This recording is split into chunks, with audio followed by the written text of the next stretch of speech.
Hey, welcome back to Sit Down, Shut Up, and Hang On. And no, I'm not in my car where I've done all the previous videos in the past. But it's been a while, it's been a minute, and I've had a lot of friends ask me to post an update. I've kept up with some really close friends, etc., but you're here and you're public and you need to know. So let's back up.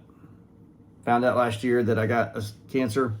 More specifically, esophageal cancer, adenocarcinoma, and the process at the time was to go and do chemo and radiation and then a surgery. And during the process, I did do chemo. The first drug I had did not work well at all. In fact, it lasted 20 seconds, and I felt like I was being embalmed.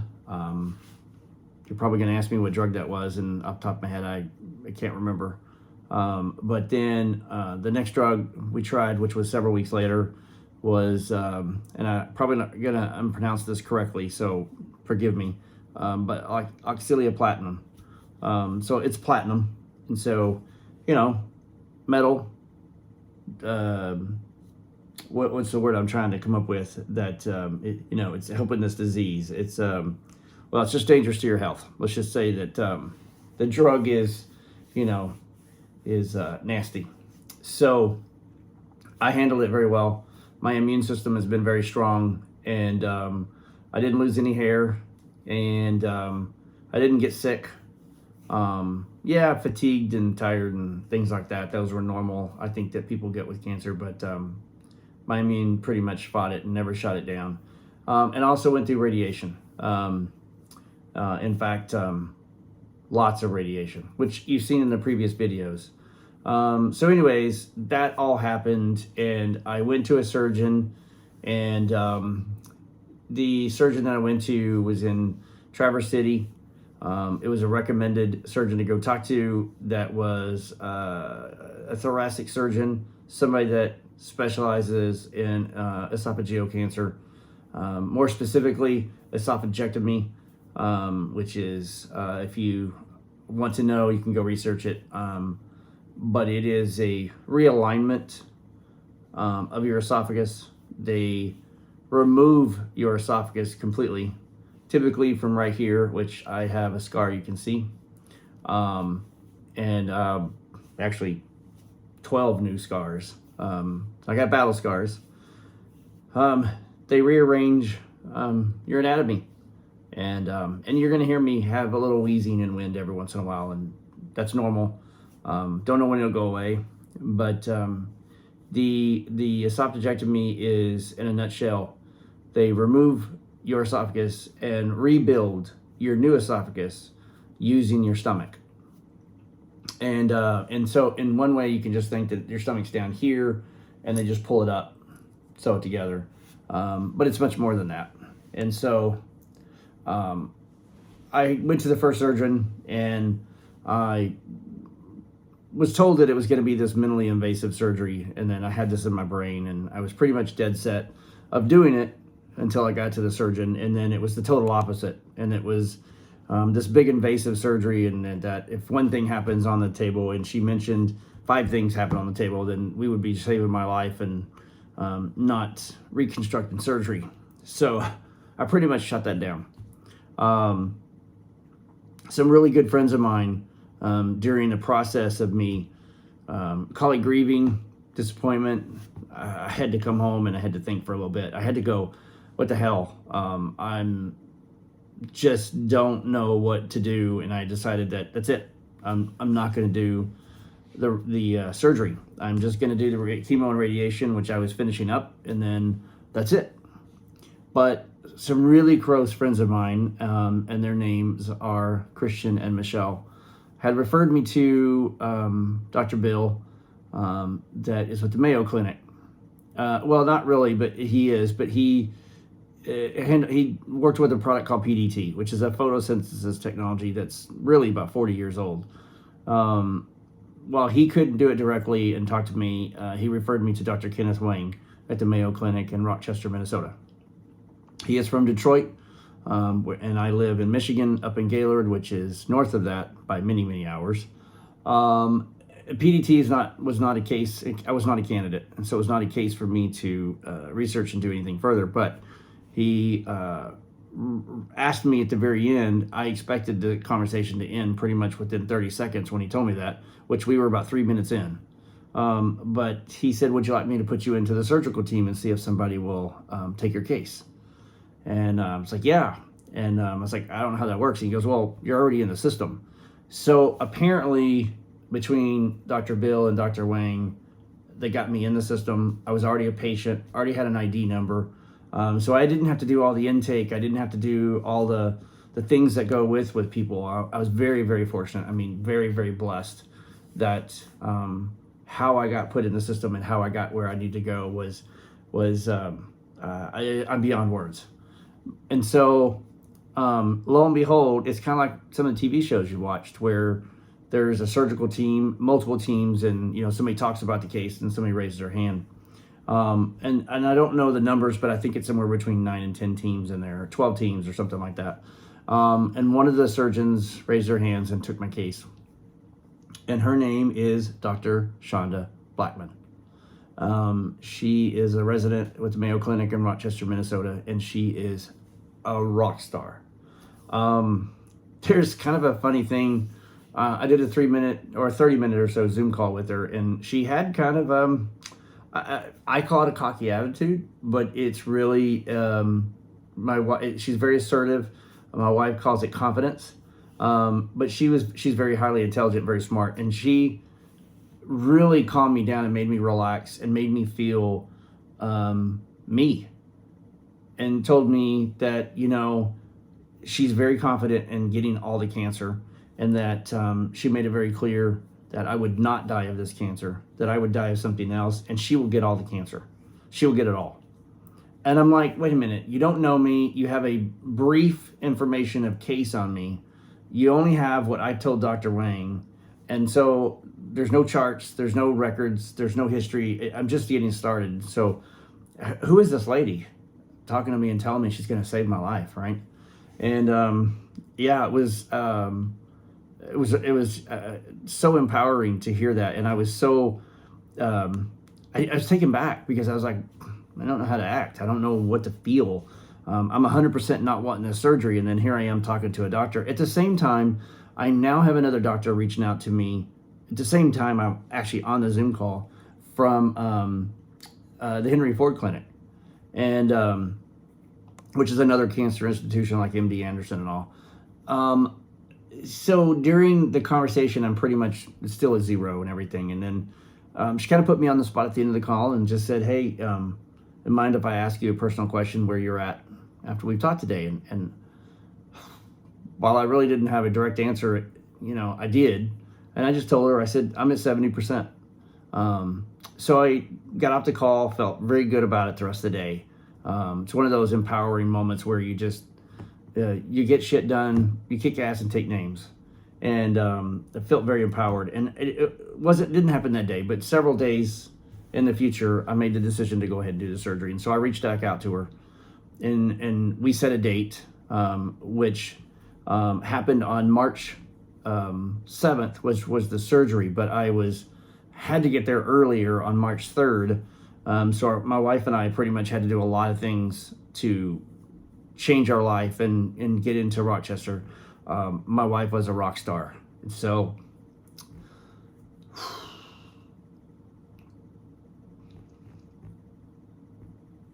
she was there every step of the way.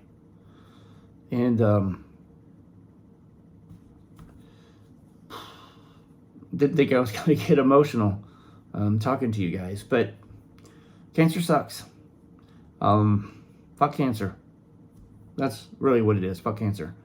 So anyways, I get to the Mayo Clinic. We have to do 4 days worth of testing, rigorous testing back and forth, breathing tests to all kinds of scans. I mean, I went through it all at the Mayo Clinic. And I will tell you that going to Rochester, Minnesota to the Mayo Clinic is it's a whole nother world. It is a whole city of its own, and it's you can get lost if you don't get the direction and the information. You can definitely get lost. But we did pretty good. We had some pretty good instruction. You ask questions to every attendant. Where's this? Where's that? What's this? What's that mean? Because it'd be funny as hell. It's like, go to the 5th floor and go to desk 5 and see receptionist C at desk F. And it was like, you're reading this going, what the hell? But anyways, it worked out. So we did the 4 days of testing, and then I met the night before with the surgeon as a follow-up to all the tests that we did that week. And she told me that where the cancer was and that she was going to get it. And there's some funny moments that were in that moment where I was looking down and I wasn't looking at her in the eye. And we had talked for, 10 or 15 minutes about all the problems and the situation at hand and all. And she said to me, I'm going to get all the cancer. And I looked down and I said, okay. And she goes, no. I need you to look at me. And so I looked up and I'm looking at her in the face, and she's like, so I need you to tell me I'm going to get all the cancer. You're going to tell me you're going to give it to me. And I looked around and I looked at her eyes, and I kind of moved around because I wasn't comfortable looking at her straight in the eyes. And I know you can't imagine what the moment's like, but the moment is, you're blank. You don't know how to feel. And so I'm sitting there, and she says to me, she puts her hand on my knees and she says, look at me straight in the eye. And you tell me, I'm asking you a question. I want you to give me all the cancer, and you're going to give it to me, right? And I looked at her and I go, yeah. And she goes, that's not good enough. You're going to give me all the cancer, right? And I went, yeah, I am. Yes, I am. You can have it all. And right afterwards, my wife had said something to her to make sure that the team understood where I was coming from. But I hadn't really shared any information except to 2 people. And my wife was one. And then the gentleman I mentioned earlier, Christian, was another. And I said that I wasn't sure I was going to wake up. Surgery was going to be hard. And I've had a lot of surgeries in my life, quite a few actually. And this is the first time that I didn't do something to my body. I didn't have an accident, wasn't stupid. And my body's done a few other things, so it's not always been my fault. I've had some back surgeries and stuff, and that wasn't physically related to work. It's because I got spinal stenosis. And I've had that all my life, but didn't know it until I was in my 40s. But anyways, so I'm listening to her, and she asked me, she says, okay, so, what's going to happen tomorrow? And I was like, yeah, and I get it, And so she's like, it's, it's a 6-hour, 7-hour process. If something happens, it's going to be longer. She told my wife, don't expect, she's not that type of surgeon to come out and tell her every 2 hours what's going on. There's a screen, and she updates the screen, et cetera, et cetera. And sorry about that. I keep getting messages. So, and it's just, so it was, she was just telling her exactly what's going to happen, which we're comfortable with that. And then she says to me, she goes, what's your favorite music? And I go, yeah, I'm across all the board. She goes, well, what are you listening to now? So, I'm on a kick. I think you change in your age and you get into different genres of music. And so right now I'm been listening to a little bit more of hard rock, while I still love the 80s and still love the 90s music and 60s and 70s, but mostly 80s. I'm listening to Five Finger Death Punch and several songs of theirs that I love and I love to hear. And if you want to know one of my current songs I'm listening to from Five Finger Death Punch, it's I'm a Little Bit Off Today. While it's kind of a sad, detrimental type song, it's the wording that comes to mind and how you feel and what you're going through emotional wise. And sometimes it's just like saying fuck cancer, and that's what A Little Bit Off Today is to me. And it's not anything more than that. But anyways, So I give her 3 songs, and this is going to be long-winded, and I'm telling you a whole story. So just sit back, relax, and shut up and hang on, right? So the next morning, we get there, and 5:30. It's so early as hell. Surgery is going to be, I don't know, 7:30, 8 o'clock, 9:30. I can't remember, 7:30 or something. It was going to have to wait 2 hours. And I think it was 7:30 because it's a 6-hour minimum, but it's 6 to 7 hours surgery. And so anyways, we get inside and we get to the process. And, and all the times I've had any kind of surgeries, I've always gone into, the entry room where you go in there and it's where you come back to recover after surgery and all. And I'm just sitting there, and all these people are coming in, and I'm anxious and have anxiety, and I'm ready to get this crap over with, and all that jazz. And I'm just looking around, and I'm like, when am I going to get my drugs? I don't want it at the last moment. I'm ready to go to sleep. I'm ready. You guys get this shit done, And then the anesthesiologist comes see me, and then a couple of different doctors come see me. And finally, Dr. Blackman comes in, and she goes, "Oh no, we'll give you the drugs when we get into the surgery room." And I'm looking at my wife, going, "What? I don't want to see the surgery room. Oh, ooh." Well, lo and behold, I got wheeled into the surgery room. So I pretty much blanked out going down the hallway. I remember the guy pushing me. I remember the guy chatting 90 miles an hour. I have no idea what he talked about. I think he asked me where I was from, which, by the way, 4 days of people asking me, "So where are you from?" And you go to the next nurse, "So where are you from?" And you start off with saying, "Oh, I'm from Gaylord, Michigan, moved from Texas 2 years ago," and then you get to the point where it goes, "I'm in Gaylord, Michigan. I got nothing else." That was it. You just get tired of telling everybody. They ask you, and it's all friendly and it's all nice. It's just, it's interesting concept to think about as I'm going back, thinking and to tell you guys. So I'm sitting there, or laying there, and we get wheeled down in there, and I go into the surgery room, and lo and behold, Five Finger Death Punch is playing.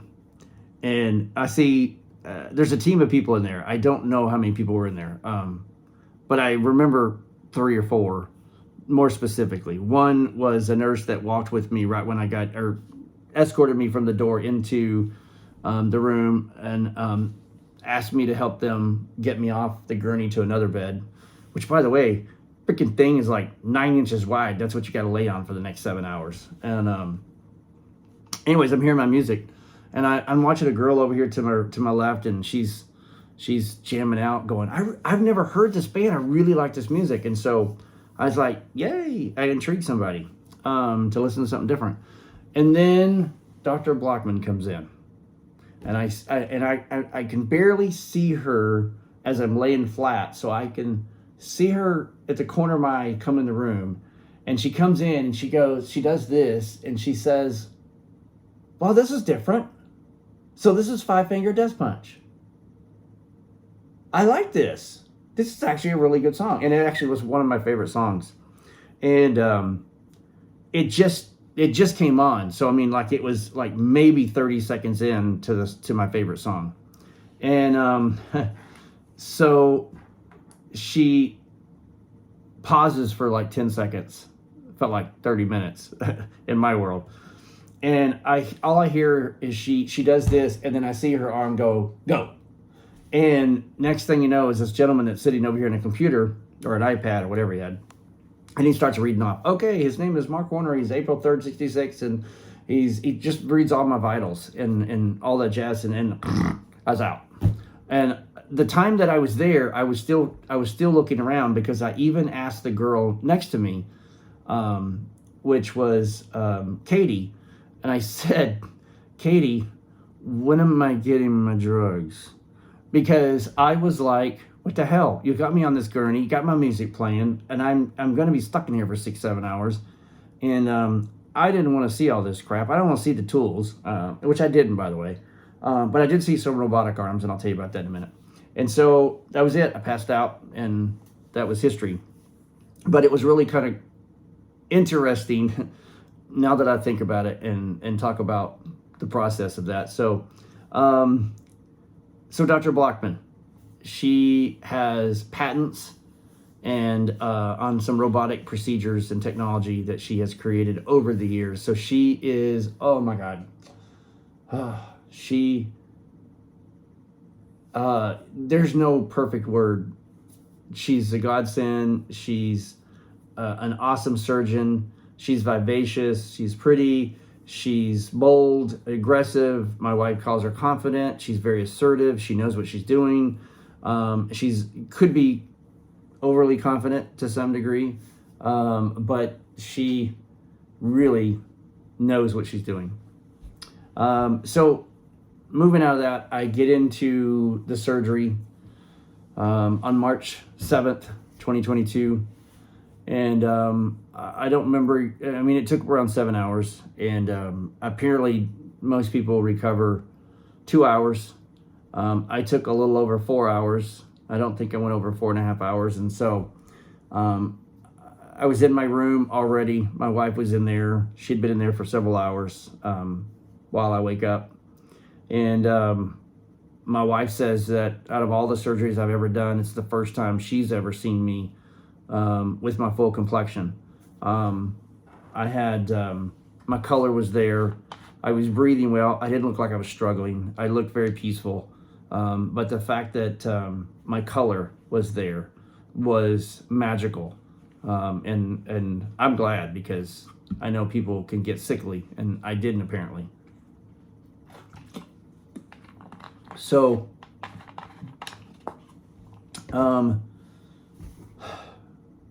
so that night they wanted me to get up and walk, and I fought them, mainly because this was a major surgery, and while there's two different types of process for esophagectomies, one is very invasive and one is minimally invasive, and I had the minimally invasive. So when I say I have 12 new battle scars, this is my biggest scar here that I have, and this is where they cut to go in to replace esophagus. But I've got 12 other holes, or cuts and round holes to some degree, that where they put in a robot or arm or whatever it is to fix what they had to fix. So that night, while I'm in there, I have 5 tubes, one right here on my throat, 2 right here, 1 right here, and I think 1 over here, all pulling out the nastiness drains. It was draining tubes. And then I had a pair of NG tubes, the nasal tubes down my nose, which was hellacious. And while I don't have it in this video, my wife had gotten me something. And at first, I was like, oh boy. But she had gone down to the gift shop earlier and got herself a doll. We'll call it a doll. I know there's another name for it, but a doll. And it's a bunny. And then she realized, I might want one. Or it could be the other way around. I could be wrong. And she got the giraffe, and then I liked it, so then she went and got a bunny. But anyways, I got a giraffe, and I didn't know what to think of it. It just sat next to me, and it's with me in the bed. And then I was struggling in the middle of the night, and I had nobody to talk to. Wife had gone to stay at the hotel. She could have stayed there, but it's very hard for both of us. I can't imagine what it was for her to see me go through it. So we agreed it was easier for her to get a good night's sleep and be there during the day if she didn't stay with me for the night. No reason for both of us to suffer. So I had this little baby giraffe, which was probably about the size of a water bottle, a little bit bigger than that. And I named her Angel. Not for any particular reasons that I can remember, just Angel was there. Oh, if I could tell you that as silly as it is, Angel got me through some dark times. And it really does help to have something there to talk to. You talk to yourself already. I mean, we all do. We're humans. Our brains naturally result to thinking and calculating and analyzing things in our brain, and that's us. But it's really two parts of us, right? There's the physical, and then there's the mental part. And so I'm talking to Angel, and it got me through some tough times. Interesting. The doctors would ask me, "Okay, you're going to take a lap around the room, or lap around the hospital." I'm on the 8th floor, which is an intensive care, and I'm there the entire time because I'm there for 8 days. And so while I'm going through the 8 days, there is all kinds of concerns of things that can happen during the time. And so I'm fighting, the first night with, "Hey, we're going to walk a lap." Well, no, we'll walk 2 laps. Well, we walked 1.5 lap, and then I was done. I was tired. And so the next night, the next day, they got me up and started moving me around, and they were like, "Okay, we're going to take, a lap around." I was like, "Nope, we're going to take 2 laps." Okay. A couple hours later, "Hey, we're going to take 2 laps." "No, we're going to take 5 laps." "Okay, we're going to take, a lap tonight." "Okay, no, we're going to do 2 laps." I tried to do more than what they recommended and what they talked about. You're bored as hell. You're there 24/7 for 8 days. What else the hell are you going to do, right? And I can't eat, by the way. I can't eat. So I do have a feeding tube in. And so they're feeding me the entire time. I can't drink. I can't do nothing. The next day, they realized the problem that I was having. I developed a lot of mucus. I was coming up with somewhat of a cold, which, by the way, having these huge, not these little micros, but these freaking huge NG tubes going down. You can't breathe through your nose, and then now you need to blow your nose. And so I developed this thick mucus. And so then I had cotton mouth from hell. And so because I was a part of a program called the Merit Program, Merit patients are they're allowed to chew bubble gum, sugar-free, and then brushing your teeth 5 times a day, and certain things where other people that were on the Merit Program didn't have the ability to do that. There are some doctors there that let their patients go in the 7th and 8th day, and they're eating and drinking full time. My Merit Program is more of a slower recovery, but it's a process to get you long term, and not worry about short term. It's all about long term recovery, but in a short time period to help you heal. And so the second night, I was okay. The third night, I was walking and started physical therapy, just went through the motions. During the day, I was tired and fatigued.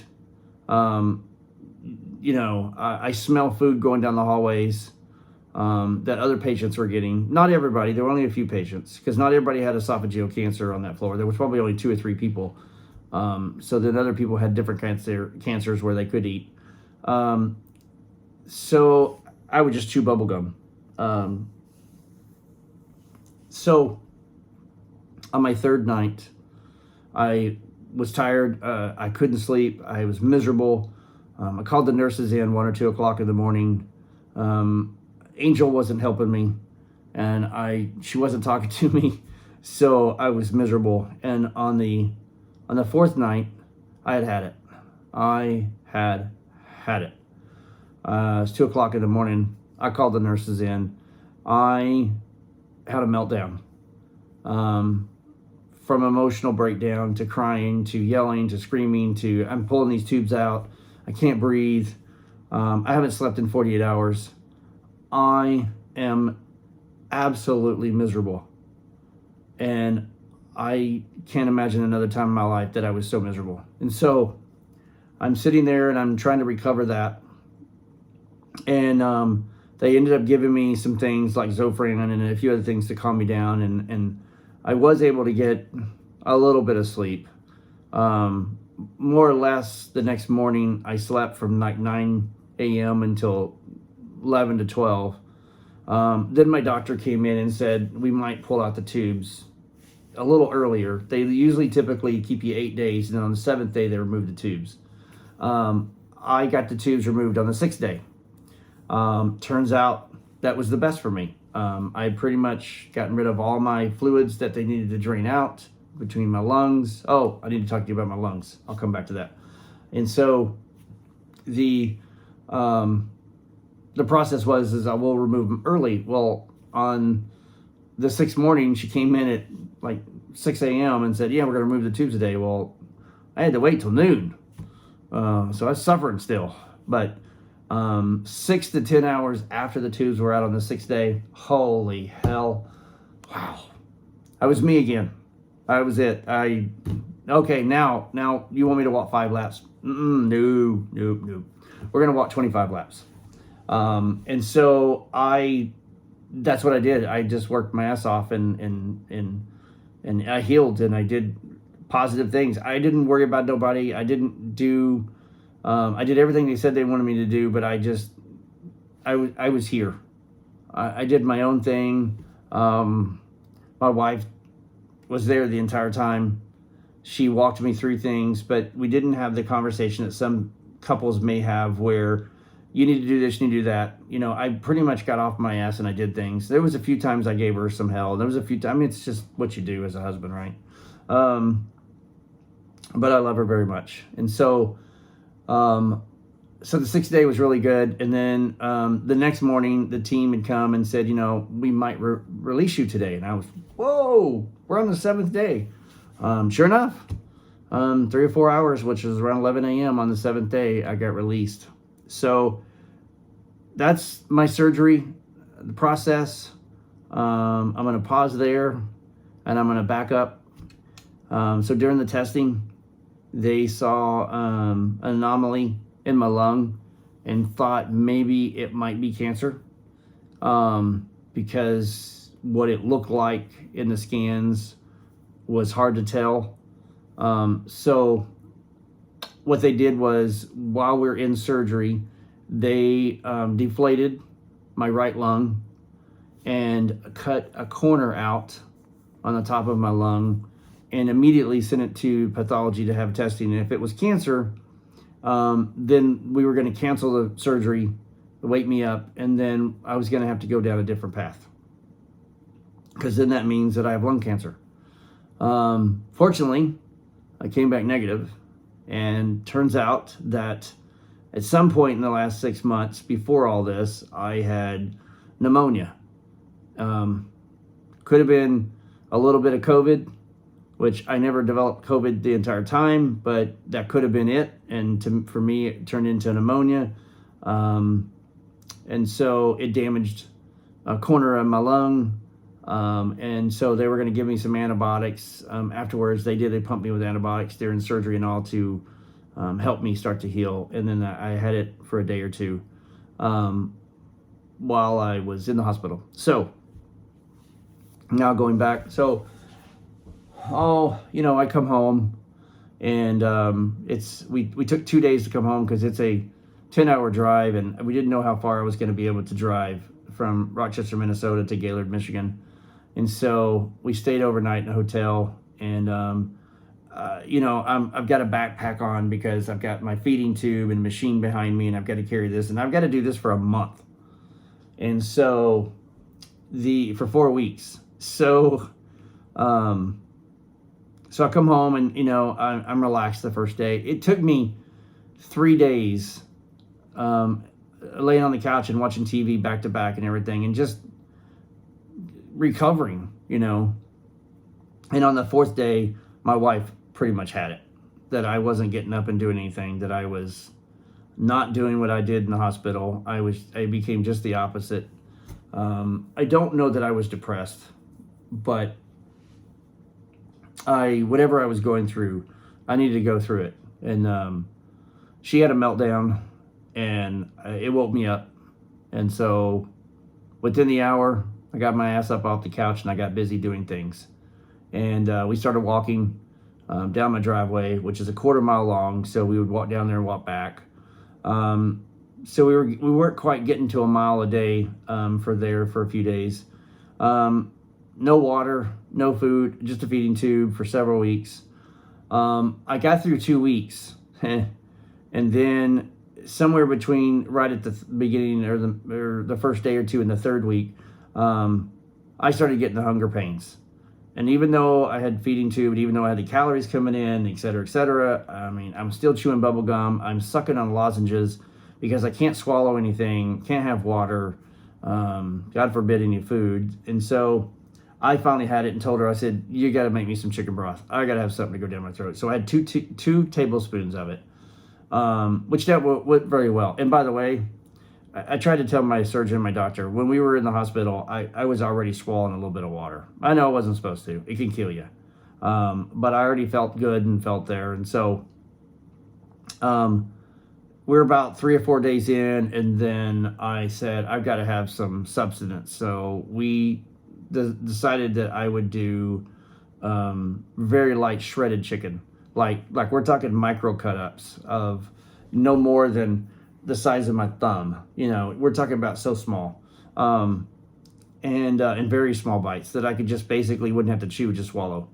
And it went down really good, and I was still doing chicken broth. And so it got down to where I was doing it 2 or 3 times a day, and but still with the feeding tube and all.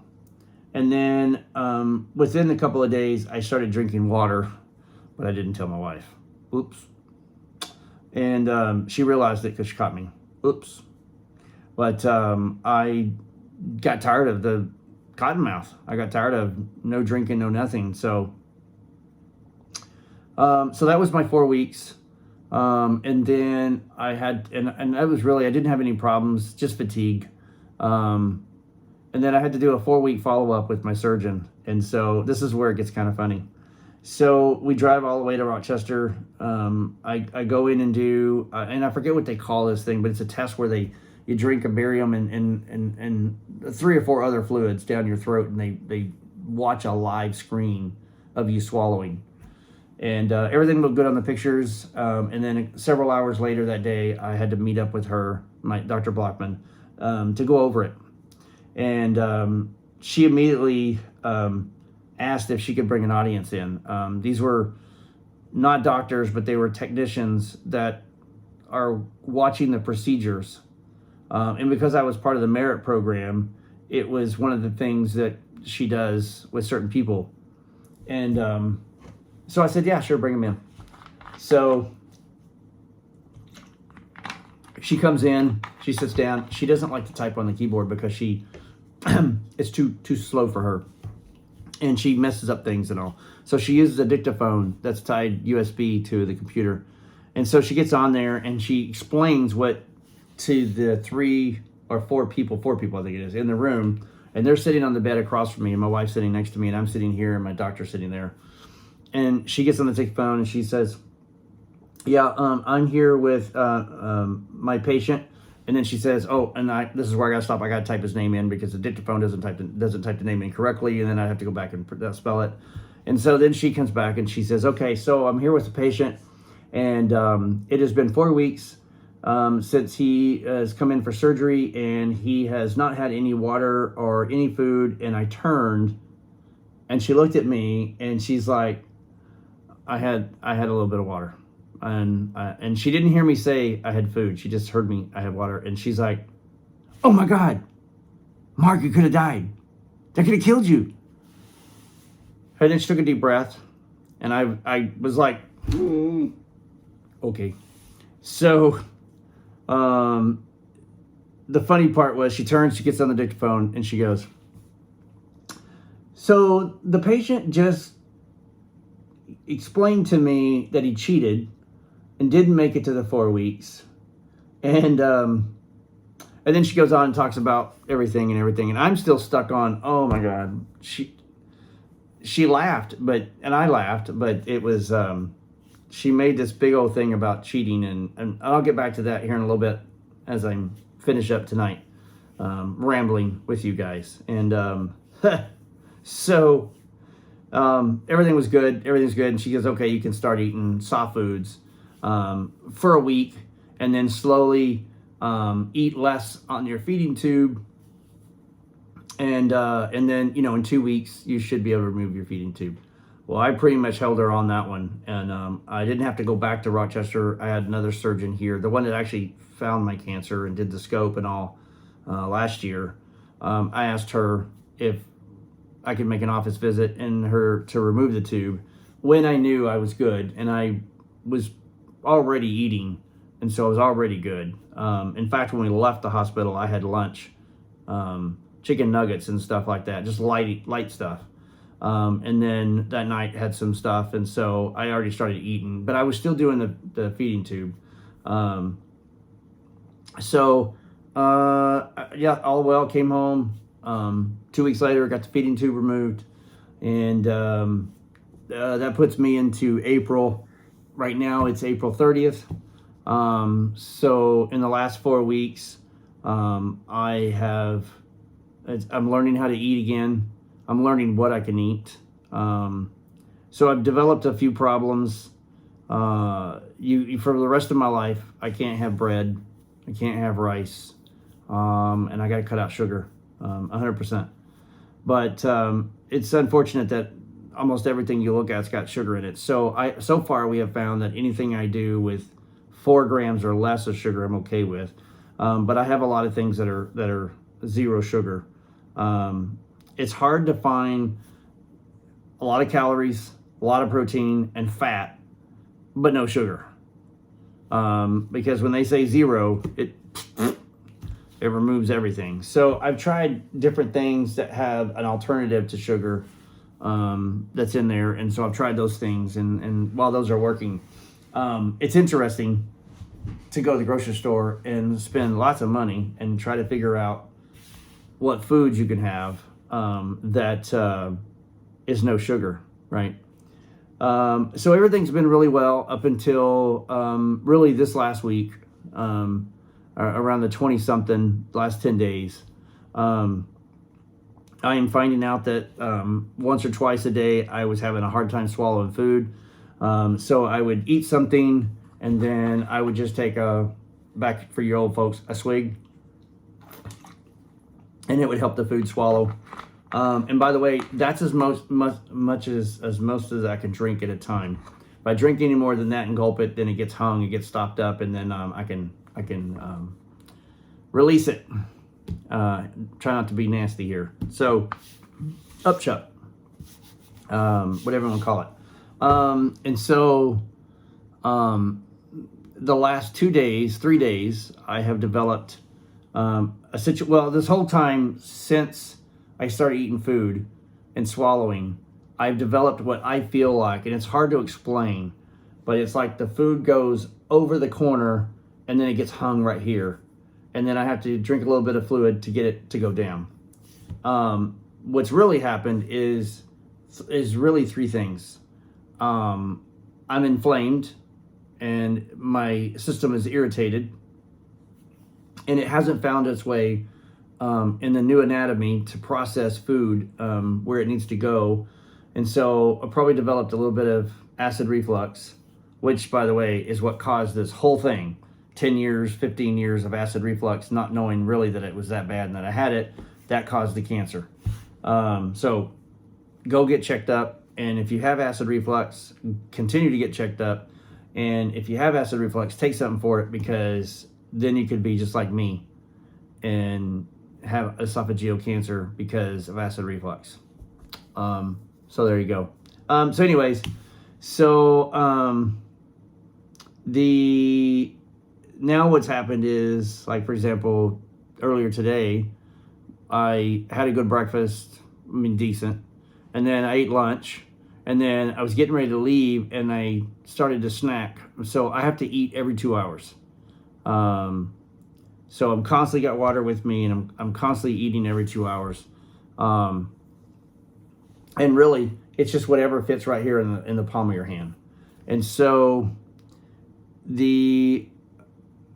I developed this, the last 10 days I've developed this I have a cough, and the cough is totally separate. even though it's based on my lungs, it's still redeveloping and going back to normal. So I have taken Tessalon Pearls, but I've already finished that. I might go back on those again, but it helped the cough for a while. But the minute I got off of it, the cough came back. So I've developed this burping sensation where I drink something, and then when it goes down, I have to burp. And then when the food goes down, then I have to burp. And if I can burp before I eat, it actually helps too.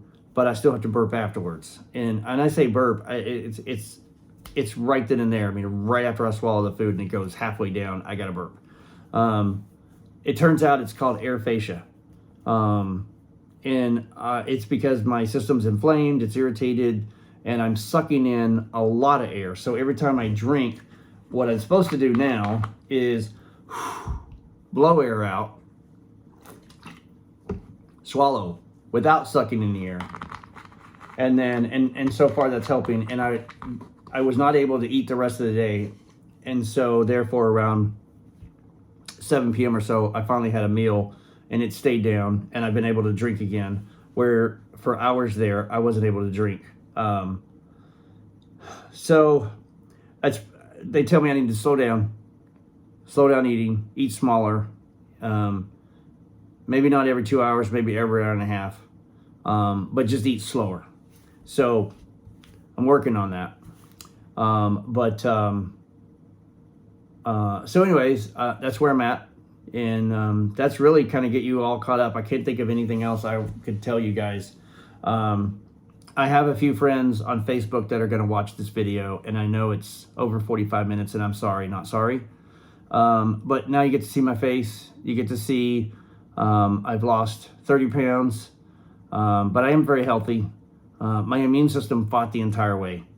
And I went with the positive attitude. Yeah, I had some dark moments and all, but my point is there's a few people that are going to watch this that have cancer. And I remember telling my oncologist many times that don't you think that, you know, somebody going through life happy, exciting, and motivated, you can get through all this. And it's true. You're going to have your moments, and cancer sucks, and fuck cancer and all that jazz. But you got to have a positive attitude. And I think for me, maybe for you watching this, if you unfortunately develop any cancer in your lifetime, I think I've nailed it down to 3 things. Outside of me having a positive attitude and a happy attitude, which I always have, I think there's 3 things that I feel you need to have in front of you. Number 1, a supporting wife, a spouse, a loved one, somebody that's with you the entire way, never leaving your side. That's important. Number 2, having the confidence of having a surgeon and a team to be able to take care of you. That creates the 2 most important support groups for you. And 3, while some of you may kind of laugh, get your loved one a doll. I would have, before all the surgery, I would have never told you that I had a doll. It's embarrassing and it's the manly thing. But now that I've had the doll, it got me through my darkest times. And while your friends and your family and your people can, sometimes talking to something that can't talk back is huge and empowering. And you can have the most dirtiest and the most nastiest and the most direct conversations, and nobody hears it, but it gets it off your chest. So you got to have the best support group. And I'm going to be very honest with you. If you're suffering through cancer right now, which I know a few of you may watch this, have it, and you're dealing with it. If you have a negative person in your life, get rid of them. You don't need it. You don't need the drama. You don't need the negative. And if you don't have a person that can be positive to you, get rid of them. You don't need it. And if you have somebody that is close to you, but now they're not calling you, don't go out of your way to make it stressful on you anxiety built it on you because you don't know why your friend's not talking to you. Okay? They're having to suffer a little bit too, but you are the only thing that matters, and you have to get through it. And I know it's easier said than done, but if you're going through cancer and you're having to process this, I'm telling you, you have to go through this thing with no stress. If you have stress, it makes it worse. I didn't have any stress. The anxiety and stress was pretty much out the damn door. I was gung-ho and ready to fight and ready to get this done. And so I had a goal from day one, and my goal is still the same today. And I told the surgeon this, and I said, I need to make it to 3 digits. I was 55 when I started. I'm now 56. I have 44 more years to go. That's a long lifetime. And while I may or may not live that long, my goal is to get to 100. Anything more than that's a bonus. She told me the same thing after she did the surgery. I won't die of this cancer. She got it all. Now, the last thing I'll say is the pathology came back on about 20 of my lymph nodes that were also taken out during the cancer, and 2 of them had cancer. So during the time of chemo and radiation or after before the surgery, my cancer had spread. It's what we didn't want to happen, but it did. And so the good outcome of it is it killed it. They were both dead. So that means the chemo and radiation worked, and the surgeon worked because she got all the cancer out. I had 10 centimeters and she got it all. So while some beforehands were all doom and gloom and you may not make it in 2 years, you might die in 10 years. You do the surgery, you'll be gone in 2 to 3. And if you do the surgery, you could be good 5 to 10. The average lives 10, but the surgeon I went to, Dr. Blackman, was like, that's not true. You can live a very long life. You have to realize the surgeon that you would go to might do 8 to 12 of those a year when her team does 300 a year. The mortality rate for the surgeon that does 8 to 10 a year is 50 to 70%. And for a surgeon that does it, I can tell you that my surgeon looked at me in the eye and said she can't remember ever losing anybody. One patient 5 years later, for a different reason, but not because of the cancer. So I'm here. I'm here to stay for the next 44 years. My surgeon was awesome, and she's a badass. And I owe a lot to her. And I owe a lot to some really close friends that got me through it, got me through the process, and my wife, which was the biggest support that I had of all. So because of the 2 cancers that were found in the lymph nodes, I'm now starting immunotherapy, OPDIVO. So Opdivo is something that I will take for a year. I've already had my first infusion, and I still have my med port right here. So they go through my med port, and so I can't remember. It's either 4 sessions or 8 sessions every 2 weeks, and then after that, I'll do it every 4 weeks. So I'll do it once a month. So short time of, we'll just throw a number out there, 250 milligrams of Opdivo, and then afterwards I'll use 500 milligrams. So I'm going to get the same dosage. It's just how am I going to react closer up, and then once I'm into that whatever stage it is, then I'll go to 4 weeks. But I'll do that for a year.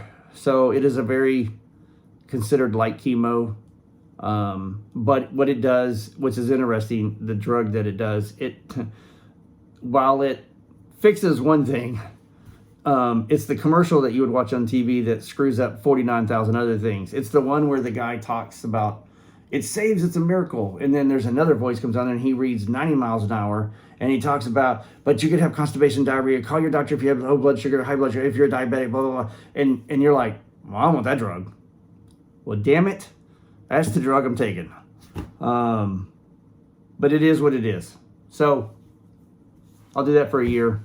But what it does, which is interesting, is it goes in and it goes to the good cells and it says, hey, I need to educate you. I need to train you.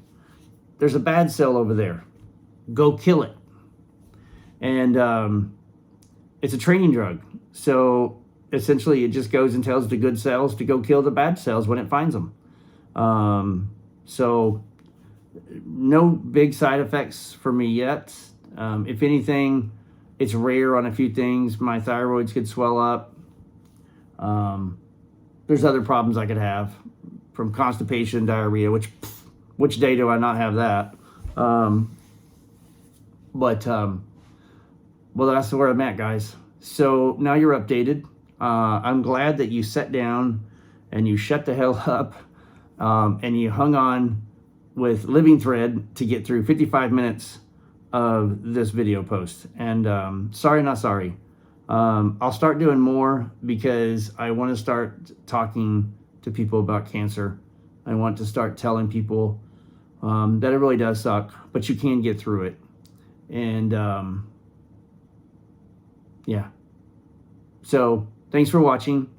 Thanks to all my friends over the last year and even over the last 45 or 60 days, people that have commented and talked to me and called me out of the blue, and I had some really wonderful friends. And so I'll mention a few of those. So Caleb sent me a package early on. My wife's boss, Laura, had sent me some shirts. That was pretty cool. Thanks to Joe, Christian and Michelle, Jeff, you guys all know your name, Zane, Michael, we call him Shit Stain. Another story, another day. And my wife Kim, Stuart Sachs, Doug,